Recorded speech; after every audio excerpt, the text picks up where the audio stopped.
I never thought there'd come a day when I'd sit in a brightly lit auditorium, watching someone else stand on stage and tell the story of my life, only with a different name. I still remember the moment the spotlight hit Evan Pierce.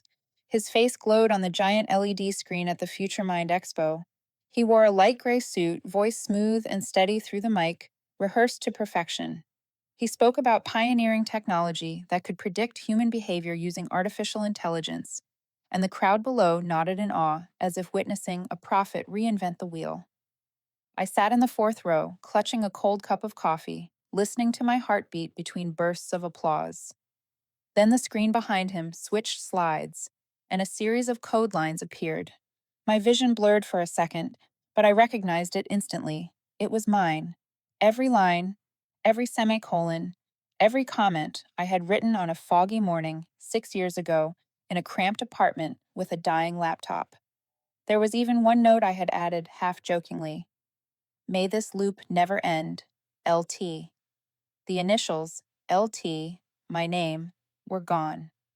In their place, proprietary technology, NeuroLoop Labs. He called it the company's intellectual property, as if that sleepless night I spent debugging it out of existence had never happened. I still remember Evan asking me back then how to make the algorithm learn faster without crashing. I showed him, patiently, like a teacher guiding a slow student. And now that same student was on stage, preaching my lesson like it was his divine revelation. He told the audience about the sleepless night when the idea was born. I almost laughed. That so called sleepless night, he was snoring on his desk while I stayed up fixing system errors until sunrise. I listened to his laugh echo through the hall, the same confident laugh I once found charming, now creaking like an old chair in a forgotten meeting room. A man sitting beside me leaned in and whispered, "That guy's a genius. Not everyone can build something like that." I did not answer. I just nodded, because in that moment, I realized something bitterly true. People do not need to kill you to erase you. They just need to delete your name from the code. I remembered the smell of that first room where we started NeuroLoop Labs, the mix of coffee and melting plastic from circuit boards. There were 5 of us then: Evan, 3 others, huddled around a round wooden table, dreaming of a deep learning system that could predict user behavior in real time. Back then, I thought I had found my second family. I believed in them, believed that if I worked hard enough, fairness would follow. When Evan finished his talk, the lights came on and applause thundered through the room. He bowed, stepped down from the stage, and looked around with a smug smile. His eyes swept across the audience. They passed over me without a flicker of recognition. 6 years of working side by side, hundreds of sleepless nights, and now he did not even see me. I stood up and walked out amid the echoing applause. The hallway outside was cool, filled with the faint scent of cheap perfume. On the giant screen by the exit, Evan's presentation replayed in a loop. His voice filled the air, smooth and confident. "We believe this is the next great leap in artificial intelligence." "We," I repeated silently, with a thin smile. 6 years of cracked hands typing through endless nights, and now it was we.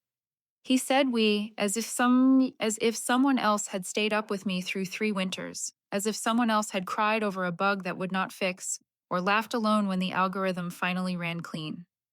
I walked past the cafe in the lobby, ordered an iced black coffee, set it on the table, and sat down. The wall screen showed Evan shaking hands with the chief executive officer of a major conglomerate. I stared at the image, half amused, half hollow. Truth is, I was not angry, not yet. I just felt empty, like someone had stolen my breath without even touching me. Maybe that is how justice dies, not with an explosion, but with applause. I took a sip of coffee, bitter, cold. Through the glass, I saw Evan still smiling for the cameras, while Chief Executive Officer Clara Dane stood beside him, eyes sharp and gleaming, like someone who had just sold another piece of her soul. I set the cup down and watched the last swirl of foam spiral inside. Then I whispered to myself quietly, almost like a vow, "Fine. If they can erase my name from the code, I will make them rewrite the entire system." I stood up and walked away. No one noticed.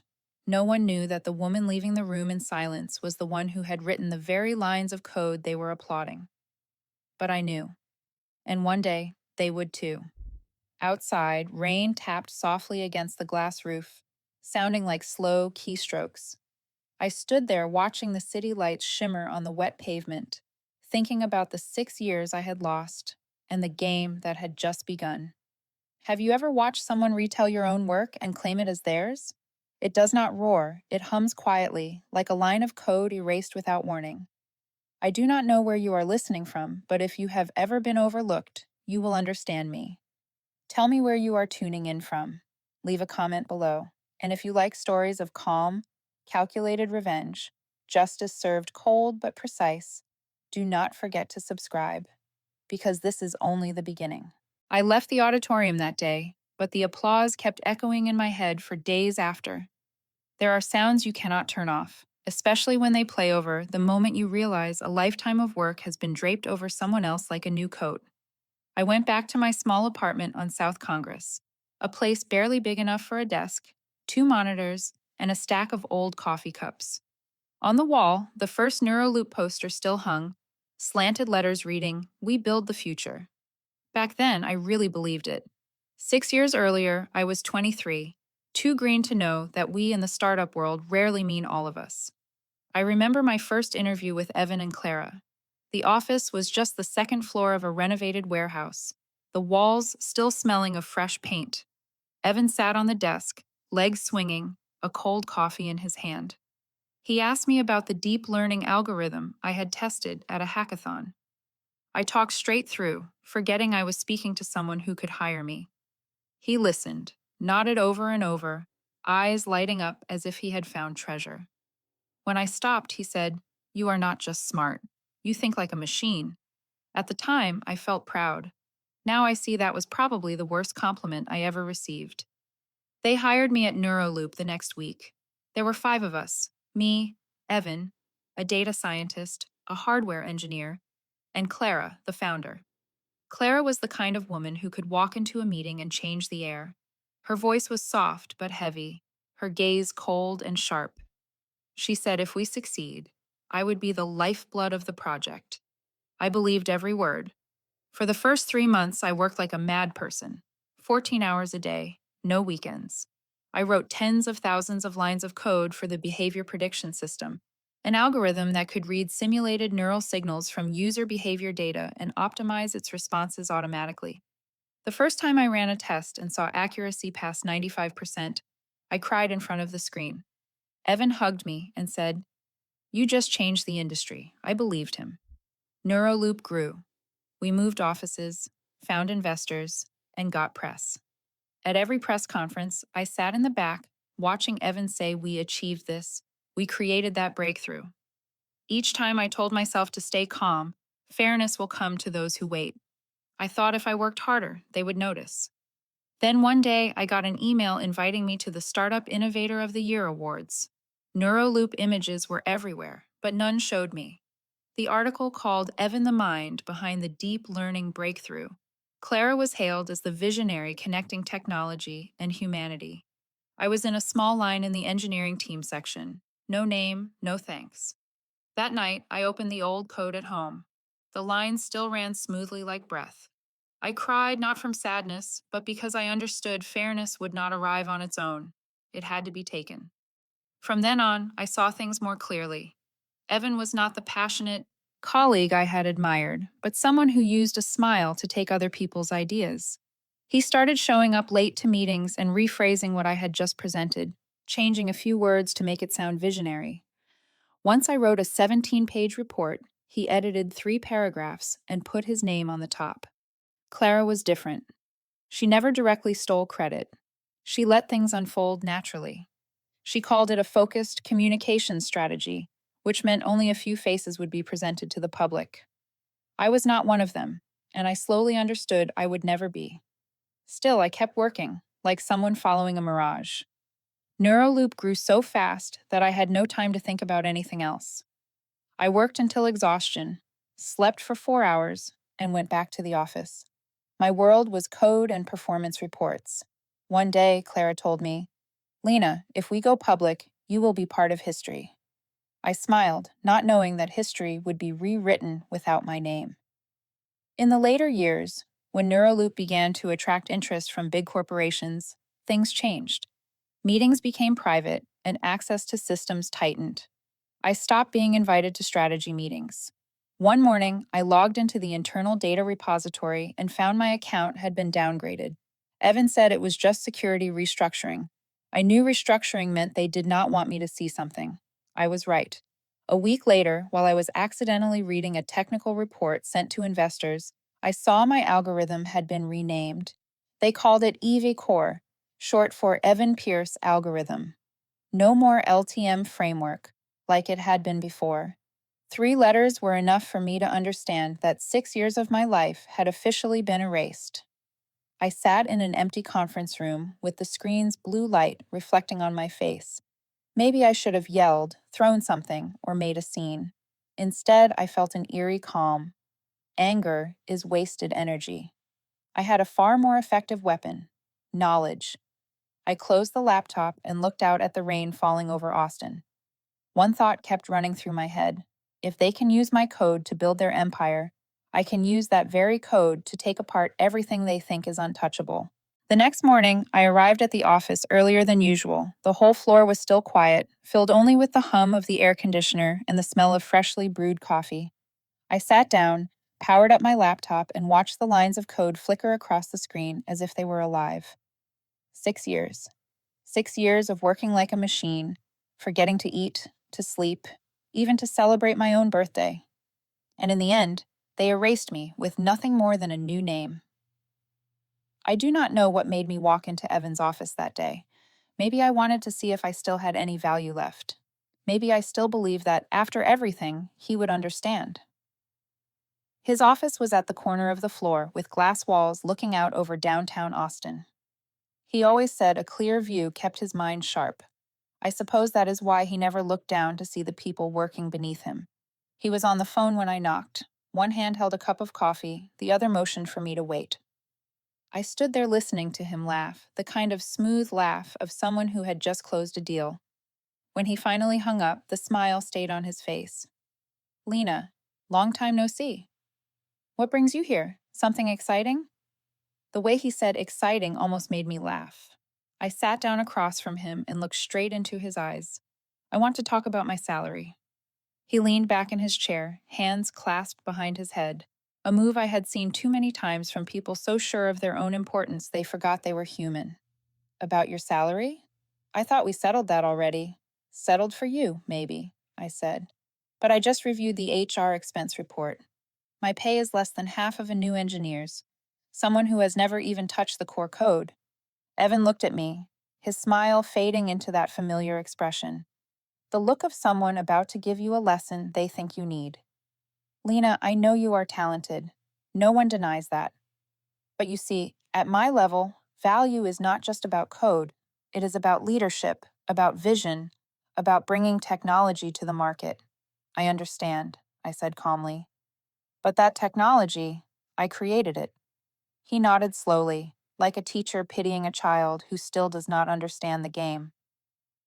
"I know, and I appreciate that. But sometimes the best are not the most important. Do not take it the wrong way. I just want you to focus on what you do best, the technical side. Leave the business side to me."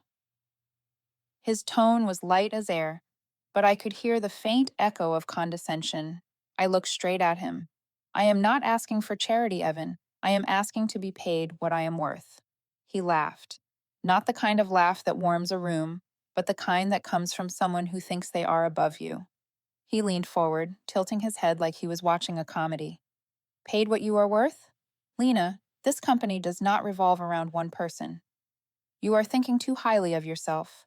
I stayed silent. Sometimes silence is the only answer that matters. He took a sip of coffee, his voice softening into fake sympathy. "Look, I do not want you to feel undervalued. I will reconsider things once we go public. Everyone will benefit then." IPO. I had heard that word too many times. It was like a golden ticket they waved around to keep you working in hell. I stood up, gathered the papers I brought. "Thank you for your time. Do not be so serious," he said as I turned to leave. "You know, in your role as an engineer, you could make a lifetime career out of just doing what you do best." Stay in your lane, Lena. That sentence made me stop.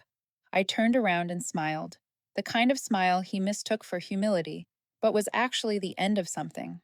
You are right, I said. I will stay in my lane. But you forget one thing. I am the one who drew that lane. I left the office, the sound of the glass door closing behind me, soft as a trap snapping shut. I did not feel angry. Something inside me had simply broken, part trust, part innocence. And what rose in its place was sharper, colder, and quieter as a laser cut. As I walked past the workstations, I looked at my colleagues still hunched over their screens, the blue light reflecting off their tired faces. I wondered if any of them realized we were not building the future. We were being swallowed by it. That night, I sat in my apartment, opened my laptop. My code still ran, loyal and flawless, unaware that its creator had just been betrayed. I stared at it for a long time, then smiled. I was no longer angry. I just saw things clearly now. This game was not over, and next time, I would be the one writing the rules. That night, I did not sleep. I sat in the pale blue glow of my screen, listening to the rain outside the window. The feeling was bitter and clear at the same time. 6 years of my life poured into NeuroLoop, only to be cut out of the very world I had built. I did not cry. I did not rage. I just opened old folders, old project files, like flipping through a diary written in code. When I reached the folder named LTM Framework, I found a file called Draft Patent Prototype. I did not even remember saving it. When I opened it, I saw the provisional patent application I had filed 6 years ago, just a few weeks after finishing the first version of the algorithm. Back then, I had no idea where the company would go, so I filed it as a precaution to protect the idea. I still remember what I wrote: Lena M. Torres with my personal email address, not the company one. I read carefully. The technical description matched exactly with the core algorithm now running inside their EVA core product. I froze. They might have erased my name from the code, but they could not erase it from the patent record. That piece of paper, useless for 6 years, was now the one thing they could never touch. I went through my old emails, searching for messages from my former lawyer, an old man named Harold Key, who had helped me file the application cheaply. I remembered him saying, "Keep everything under your name. Never let them hold all the rights. Technology is a double-edged knife. Whoever holds the handle survives." Back then, I laughed, thinking he was exaggerating. Now I understand. I took out my phone and called his number, surprised when he still remembered me. His voice was rough and slow. "I am guessing this is not a social call, is it?" I told him briefly about Evan and NeuroLoop. He chuckled softly, then asked, "Do you still have the original copy?" "I have both the original and the filing confirmation," I said. "But I do not want to sue them. I want them to face what they have done." He paused for a long moment. "Good. But if you are planning something, be careful. They have money, lawyers, and reasons to crush you if you act recklessly." "I am not going to act recklessly," I said. "I am going to act intelligently." After hanging up, I reopened all the technical documentation from NeuroLoop. I knew that a patent alone was not enough. I needed proof, something they could not deny, and I knew exactly where to find it. The next morning, I arrived at the office as usual. Evan was not there. He was meeting with investors. I went to my workstation, turned on the computer, and opened the internal system. I knew it better than anyone because I had built it. If they thought revoking my access would keep me out, they had forgotten who wrote the access control code in the first place. I traced through the old logs, downloading every execution record of the core algorithm. Every run left a trail: time, data source, initiator. Each log carried my technical signature, a mechanisms had created to monitor performance. What they did not know was that each line also contained a hidden identifier, a kind of digital fingerprint that only I could decode. I saved everything. The data was so heavy that the computer nearly froze.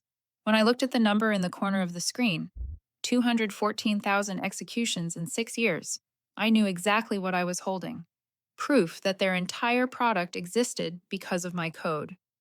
By late afternoon, I was still in front of the screen, eyes locked on the endless stream of files downloading. Outside, people walked and laughed. unaware that in a few weeks, the company they trusted their future to would be shaking from the inside. When the clock neared 8, only a few lights remained on in the building. I opened a new file and named it mirrorplan.txt. Inside, I wrote, Objective: reclaim ownership through evidence. Method: do not destroy, only reflect. I knew I would not sue. I would not need a courtroom. I just needed them to realize that everything they were showing off belonged to me, and that I could pull it back at any moment. That night, I opened the window and looked out at the city lights spread like a maze. I thought of Evan, in his tailored suit and his smug smile, convinced he controlled everything. I thought of Clara, always talking about the human side of technology, yet never treating anyone like a real human being. And then I thought of myself, the engineer who once believed fairness would come on its own, now realizing that sometimes, to reclaim what was stolen, you have to become the shadow inside the system you built. I closed the laptop. The game had just begun. I began putting the plan into motion a few days later. Everything had to be quiet and natural, as if I were only doing my ordinary work. No one suspected anything because at NeuroLoop, no one understood the system as deeply as I did. They depended on me more than they imagined. I sat at my screen and wrote a new module, a small package called Performance Monitor. On paper, it was just a monitoring tool to help the engineering team track resource allocation in real time. But inside it, I hid something else: NeuroLoop. NeuroLoop was not a virus. It did not destroy or steal data. It simply reflected the system itself. Each time the core algorithm ran, it sent a signal to my private server, recording a timestamp and execution parameters. A legitimate technical copy, disguised as a routine update. I spent 1 week rewriting every line so no one would notice. Every function and every comment looked sensible. When it was done, I emailed the development team. GUI team, I have finished the new monitoring module. It will help us track resource allocation and detect bottlenecks early. I recommend integrating it into the next update. 2 hours later, Evan replied in his familiar tone, Great work, Lena. This is exactly what we need. Add it to the next build. That curt response made me laugh. He had just signed a perfect audio recording for himself. When the update rolled out, NeuroLoop began to work. Each time a user ran the program, each time their server called the core algorithm, a tiny ping went back to my server. The little ticks on the console felt like a heartbeat. I called it a heartbeat. After 1 month, I had hundreds of thousands of records. I knew exactly where my technology ran, how many times a day, and on how many devices. I even learned who NeuroLoop's biggest customers were, information they had never shared with me before. The more I collected, the clearer the scale of what I had built became. EVA Core, or rather LTM framework, powered the company's entire data infrastructure and accounted for 82% of recurring revenue. They lived off what I had written, and they did not know that every beat of the system was being logged by the person they had removed. But I also knew I was walking a tightrope. If discovered, I could be charged with internal intrusion. Even though I was only accessing code I had created, I had to be careful. I hid NeuroLoop deeper, encoded the packets, and randomized the ping rhythm to avoid suspicion.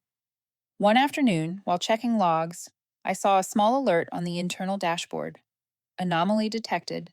External callback delay. My heart raced. Evan could detect this if he dug deeper. I opened the console and patched a temporary fix to mask the signal. A little while later, Evan walked into the shared workspace carrying his laptop with a slightly annoyed look. Is something wrong with the system today?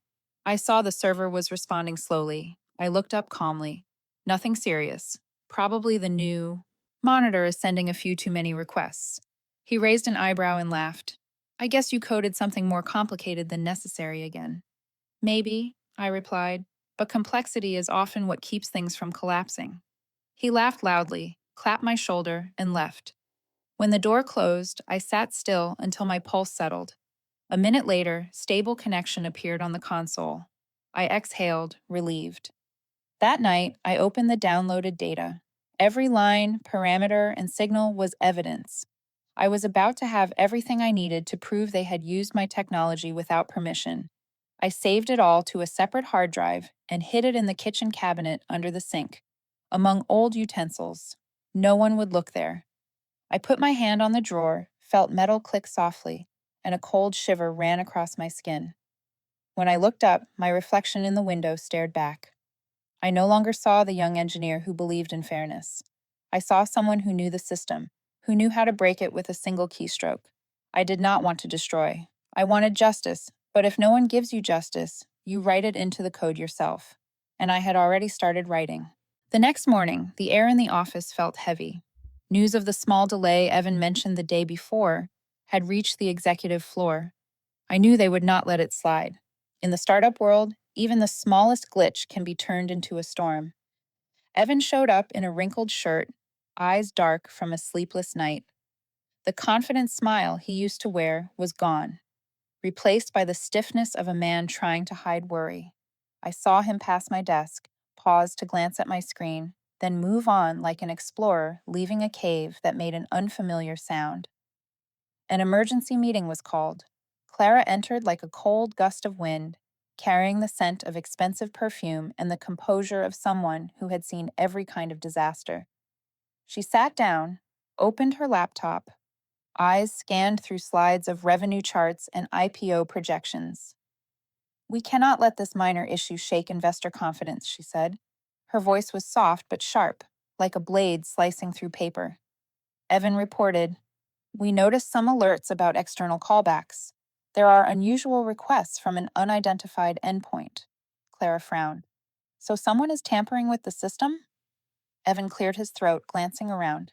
"It could be a configuration bug, or maybe someone inside triggered it accidentally, or maybe someone is trying to exploit it." He said someone like him wanted to point a finger but did not dare. In my head, everything moved in slow motion. They were searching for an external threat while the real culprit sat among them, wearing a neutral sweater and a calm smile. I did not react. Sometimes what is obvious is the most dangerous thing to reveal. In his unease, Evans suggested hiring an external cybersecurity team to audit the system. Clara nodded. "Do not cut corners now," she said. "Even a tiny crack could ruin the game before the initial public offering." A few hours later, two men in tailored jackets entered the office, white hat specialists with the air of hunters. Their eyes were cold. Their equipment gleamed like weapons. They got to work. I played the perfect collaborator, providing logs, explaining workflows, and pointing to key modules, all logical and harmless. They dug deep, scanned endpoints, analyzed traffic, hunted for anomalies. Every question they asked felt like a needle in my lungs, but I answered each one precisely, like a conductor guiding an orchestra. Meanwhile, Clara moved on another front, controlling the narrative. She called the communications team and ordered a soft press release reaffirming product stability and leadership professionalism. "We need to calm the waters," she repeated. "Do not let investors panic." She knew how to mask fear with poise. The first news headline appeared like a ripple in water. "NeuroLoop confirms minor system issue, investigation ongoing." The tone was reassuring and even flattering, and tech blogs praised the company's swift and transparent response. But beneath that calm surface, suspicion began to circulate inside the boardroom. Every employee and every account now under quiet scrutiny. The explosion came that afternoon when a tech blog posted an article hinting at an internal engineer with suspicious activity. No name, just enough to ignite speculation. Comments flooded in. Was someone trying to sabotage the company before its public listing? The discussion quickly drifted from code to character. A few days later came the harassment, threatening emails, and anonymous comments. One message read, "If you mess with the market, you will become the example." A former colleague sent me a screenshot captioned, "Unstable Genius," a label thrown at people too smart to be trusted. They painted me as the unstable one, the saboteur. Instead of fear, I felt cold clarity. Their tactic was classic. Destroy your credibility first, so when you show proof, you look insane. I had heard of this playbook, now I was living it. While the media noise rose and fell, I stayed silent. NeuroLoop kept recording. Heartbeat after heartbeat. I knew evidence only mattered when verified by an independent authority, one that could not be twisted by rumor. So I reached out to the Digital Ethics Foundation, a nonprofit specializing in data ethics and creative rights. They were not lawyers. They were worse news for liars. They carried public weight and the power of technical validation. In my first email, I kept it brief. I have proof of unauthorized use of an algorithm I developed. I need independent verification before disclosure. They replied faster than expected, arranging a private meeting with their legal and technical experts. They advised against releasing raw data. Instead, they would compile a certified technical dossier that could stand on its own. While I waited, Clara made her move. She called the head of human resources and ordered a silence buyout package, $5 million for any employee tied to the incident, in exchange for a non disclosure agreement. Clara's voice was calm and cold. "It is efficient and clean," she said. Then Evan called. His voice trembled slightly. "Lena, can we talk in private?" I could hear the split in him, guilt clashing with fear. He could not admit the truth, but he could not stay out of it either. I said, "No need. Everything will be clear soon." Then I hung up. From the outside, it looked chaotic. Headlines, accusations, veiled threats. But inside, another plan was forming. Together with the Digital Ethics Foundation, I assembled everything: timestamps, technical signatures, patent filings. The pattern was undeniable. This was not a random error. It was a chain of deliberate decisions by leadership. One night, as I held the drive containing every heartbeat and watched the numbers climb, a strange calm filled me. It was not a triumph. It was a restoration. Not wealth or revenge, but the quiet satisfaction of truth returning to its rightful place. And truth, once backed by proof, is the one thing that makes liars tremble. 2 weeks later, I received an internal email with an empty subject line and a single message inside. 3 o'clock in the afternoon, conference room, 18th floor. The sender was Clara Dane. No greeting, no invitation, just an order. I knew what was coming. The Digital Ethics Foundation had completed its technical report and, following professional ethics, sent a summary to NeuroLoop for review. That document, I was certain, had landed directly on Clara's desk. The 18th floor conference room was the kind of place no one entered without being summoned. Thick glass doors, soundproofed walls, the smell of leather chairs, and the cold air from the vents gave it the atmosphere of an unspoken courtroom. When I walked in, Clara was already seated.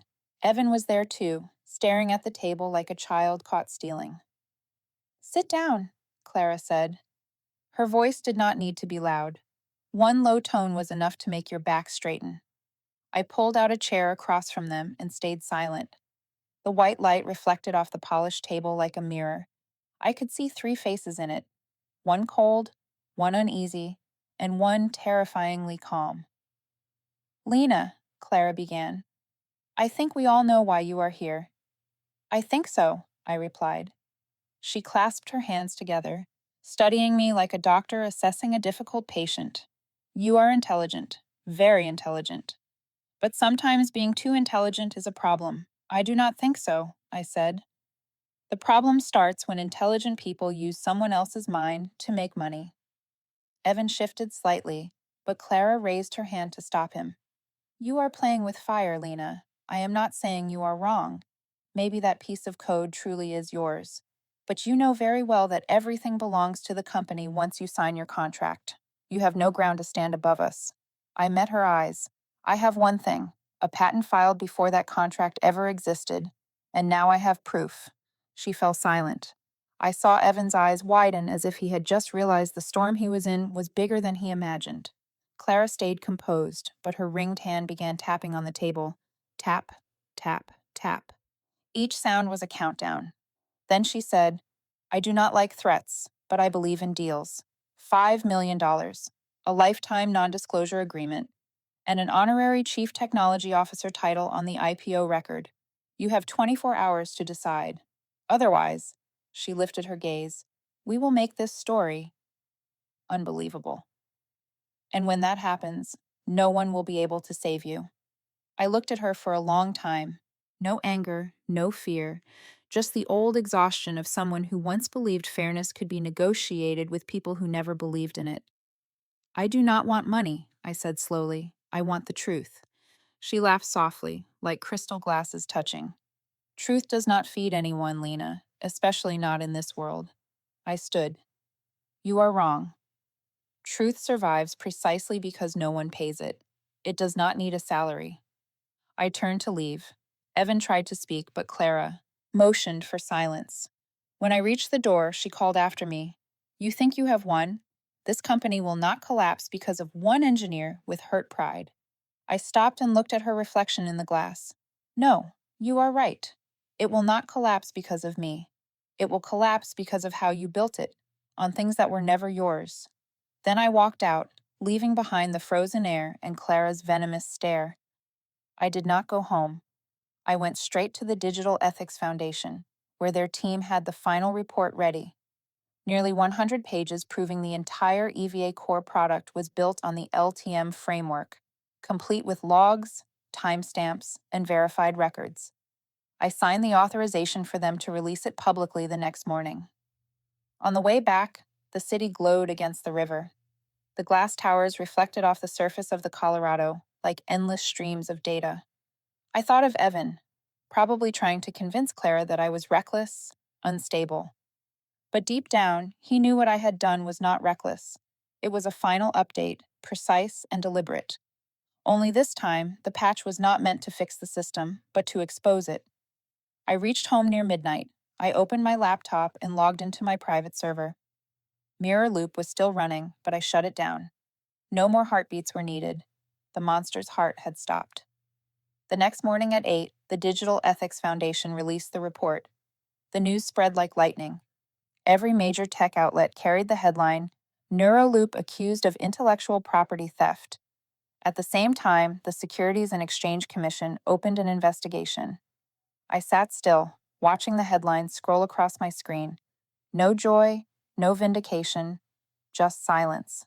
After 6 years, I had finally made them hear what they once mocked. That afternoon, Evan sent one message. Lena, I am sorry. I never thought it would go this far. I read it, then deleted it. An apology has no weight when it arrives after everything has fallen. Clara never wrote, but I knew she was already crafting her next move because people like her never stop fighting. And if I was right, the next chapter would not be peaceful. The news spread like wildfire through Silicon Valley. Less than 24 hours after the Digital Ethics Foundation released its report, NeuroLoop went from rising star to cautionary tale of tech arrogance. Financial networks ran the story nonstop, while tech blogs dissected every line of code in the public documents, pointing out the near-perfect match between EVA Core and LTM framework. Every string of code they once called groundbreaking had become evidence against them. That morning, I stepped out of my apartment into the Texas sunlight, but in my mind I still saw Clara, the woman who had always known how to control every situation. And this time, she had nothing left to hold on to. In just 2 days, NeuroLoop's stock dropped 18%. The largest investor announced a withdrawal, citing unresolved legal risks. The Securities and Exchange Commission launched a formal investigation. Internal memos leaked, emails surfaced, one of them showing Clara's direct order to continue using the algorithm, despite the intellectual property warning. That afternoon, her face appeared on CNBC, paler than usual, her voice steady but trembling beneath the surface.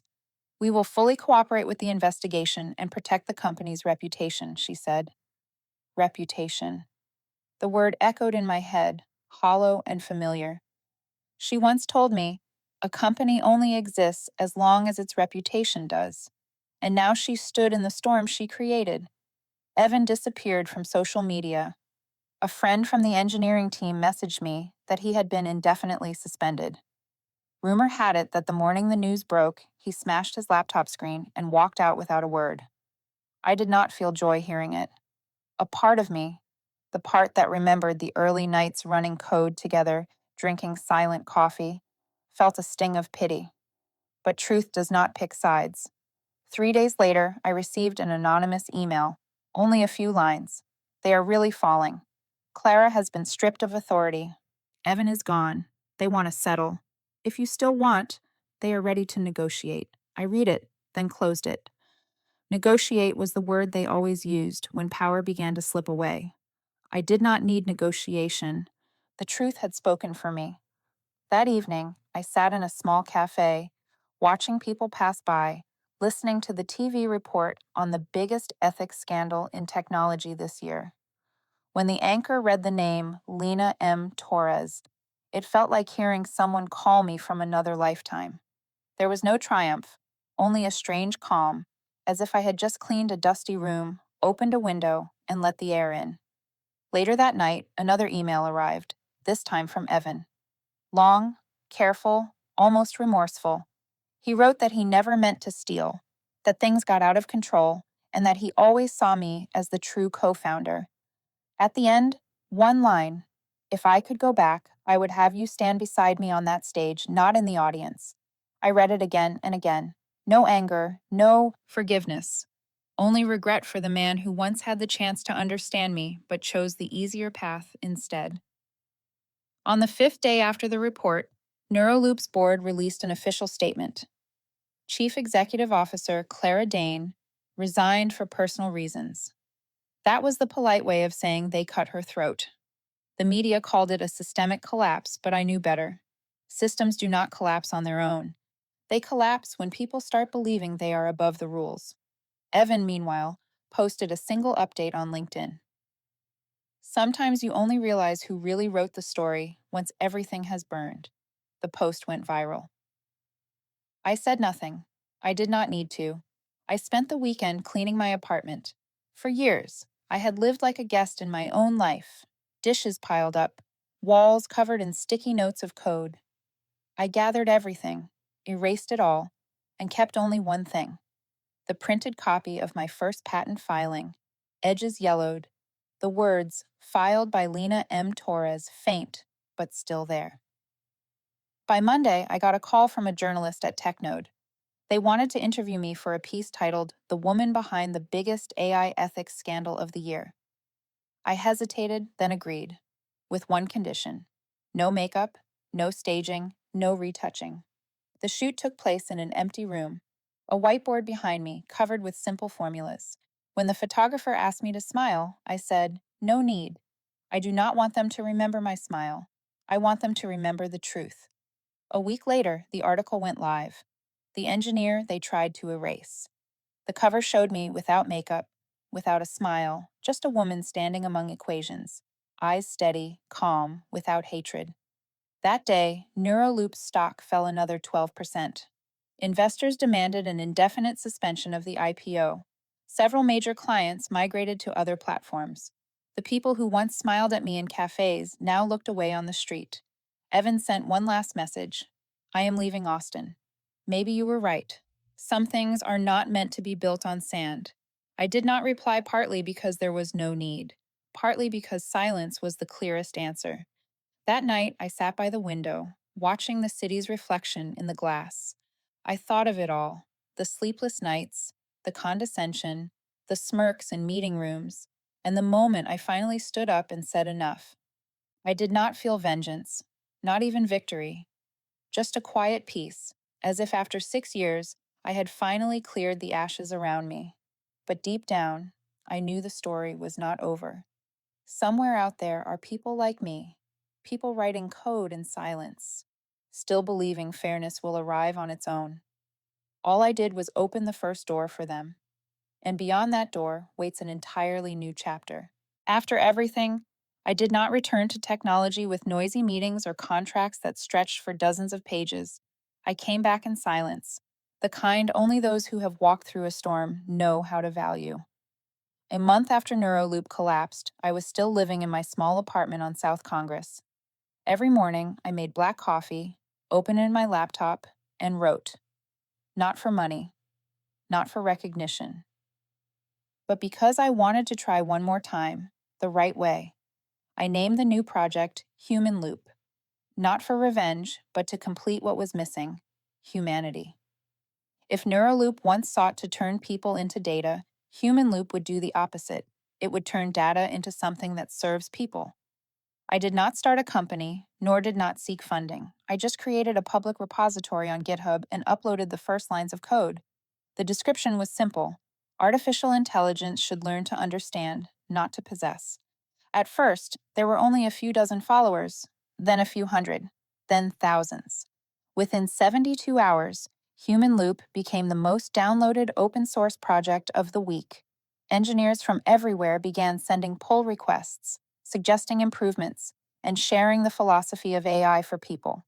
A university in California sent an email asking if they could include the project in their curriculum.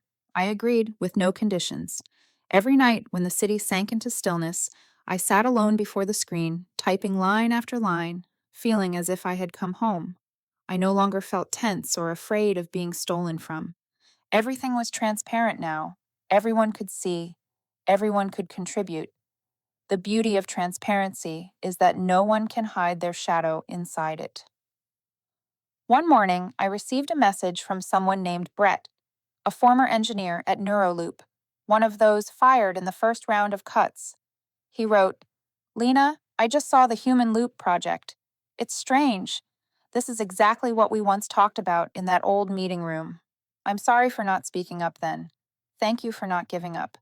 I read that message over and over.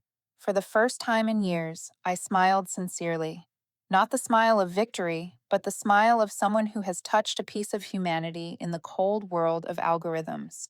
In the days that followed, I received hundreds of emails. Some told me they had their work stolen.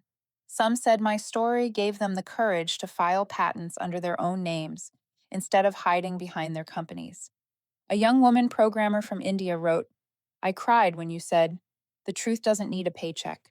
I realized what I was doing was more than rewriting code. I was rewriting how people saw fairness." One evening, as I reviewed pull requests, I noticed a familiar username, E. Pierce. No avatar, no description. He had submitted a small patch, an optimization for a piece of code I had written imperfectly. No message, only a short commit note. For the right reason this time. I did not delete it. I merged it. Because forgiveness sometimes matters, not for them, but for yourself. That summer, Human Loop was mentioned at a major AI conference in Berlin. One presentation, titled "The Return of Ownership," quoted a note I had written years ago. Every algorithm reflects its creator. If we are not honest, neither will technology be. People began calling me a new symbol of ethics in tech. I did not care. I never wanted to be a symbol.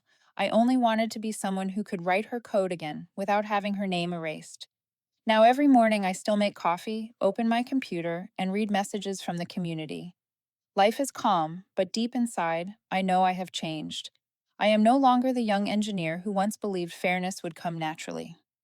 I understand now that fairness is not born on its own. It is built, line by line, by people brave enough not to stay silent. One day I was invited to speak at Stanford University. I stood on stage, looking out at hundreds of students listening intently. One of them asked, "Do you regret it? Destroying a company just to reclaim a patent?" I smiled. No, I did not destroy them. They collapsed when I stopped holding them up. The auditorium went silent. Then came a long round of applause. I looked around and realized I was no longer afraid of the spotlight. 6 years ago, I sat in the audience watching someone else tell my story. Today, I was telling it myself, in my own voice. When the talk ended, I stepped outside and stood beneath the trees by the lecture hall. The wind carried the scent of dry grass and memory.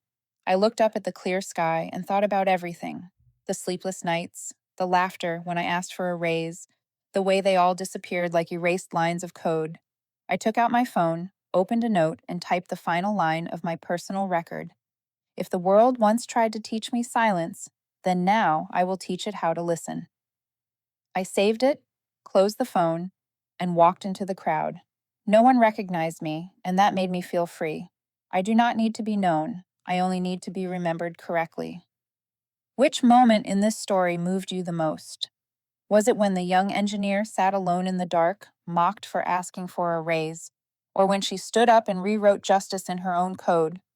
Leave a comment below. I read every single one. And finally, do not forget to subscribe and turn on notifications so you will not miss the stories where justice is served in the most unexpected ways.